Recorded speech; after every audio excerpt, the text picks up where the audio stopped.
Սա ոչխարի հոտ չէ, սա մի ժամվա պայքար չէ,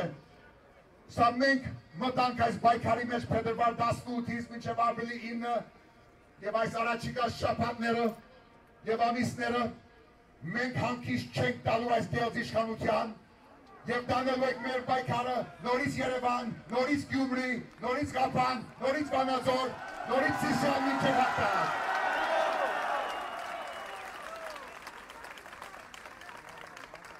Երբ բոլորը նորից վերադառնան հրապարակ, մենք կողջունենք իրենց, բայց որ եկան ամեն մեկը, ոչ թե ամեն մեկը, ներողություն, մի քանիսը, մեկը եկավ կես ժամ բայր թամաշայի համար, չուզեց 2-3 ժամ սպասը, որ գնանք միասին, վճռական միասնության, մյուսը եկավ, որտև այս կանանիստեր ինքը մտածում է իր տան մեջ նստած, ինչպես անեմ, որ ժողովրդի այս ալիքը, այս հավատը, այս սերը, այս հայրենիքի ամաքայի հաղթանակը որ դվել է, ոնց անեմ, որ ժամանակը կա, այս ժողովրդի ուսերով ես կնամ իմ ծրագիրը անեմ։ Բայց իրենք չհասկացան, որ իրենք գործ ունեն ոչ միայն Ռաֆու հետ, այլ գործ ունեն հայ ժողովրդի, Հայաստանի ժողովրդի հետ։ Եվ մենք ոչ մի դասալիկ, ոչ մի սրիկա, ոչ մի օրինախախտ չենք ընդունելու եւ մեր արյունը թանկ է ամեն ինչից։ Մենք ունենալու ենք հաղթանակ առանց որևէ մի Գաթիլարյան։ Բարոն Սարգսյան,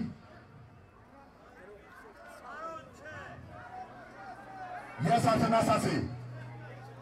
որ հայ ժողովուրդը չի ճանաչում եւ չի ընդունում այդ պաշտոնը, այդ գրասենյակը, այդ կեղծ երդումը եւ այնտեղ որտեղ նստել եք դուք, պատկանում է Հայաստանի ժողովրդին եւ դա պիտի դառնա հայ ժողովրդի կենտրոնակայանը։ Բայց մենք ընդեղ չենք գալու արյամբ, ոչ քաղաքացու եւ ոչ ոստիկանի, գալու ենք խաղաղությամբ, գալու ենք սիրով եւ հայրենիքով, որագոտ եւ քանակով։ Պիտի գոչենք ազատություն, պիտի գորանք ազատություն, վաստակել ենք ազատություն եւ թող ոչ մեկը գեղարվեստական թրիչք այստեղ չգտնի, այստեղ է մեր ժողովրդի հրահանգը, ընտրության օր ասված։ Այս իշխանությունը հրաժարական է տալու։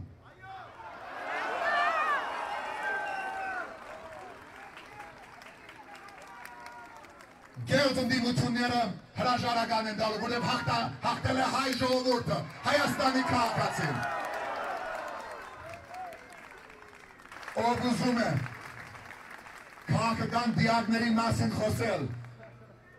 իշխանությունից մինչև ընդդիմություն, 1001 տարբեր մոտեցումներ, դուք նույն սորտն եք, որտեղ հայ ժողովուրդը երբեք դիակ չի դառնա։ Այն, որ 20 եւ ավելի տարիներ մենք պայքարել ենք, դարաբել ենք, առաջ Մանուկյան, հետո Դերմիջան, նորից Դեմիրճան, հետո Տեր-Պետրոսյան, այդ բոլորը մեր ժառանգությունն է։ Հիմա